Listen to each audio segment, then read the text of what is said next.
Hi friends, अगर आप लोगों को भी लग रहा होगा कि मैं अजीबोगरीब हरकतें मतलब नेल पॉलिश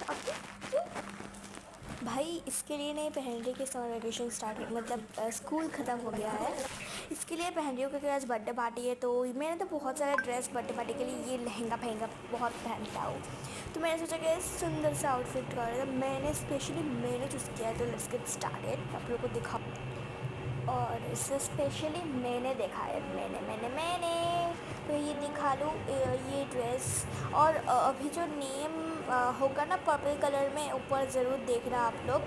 वो मेरा बेस्ट फ्रेंड का नाम है। उसका आज बर्थडे पार्टी है जो हम लोग जाने वाले हैं और अटेंड भी करने वाले हैं। तो ऊपर देखते रहो।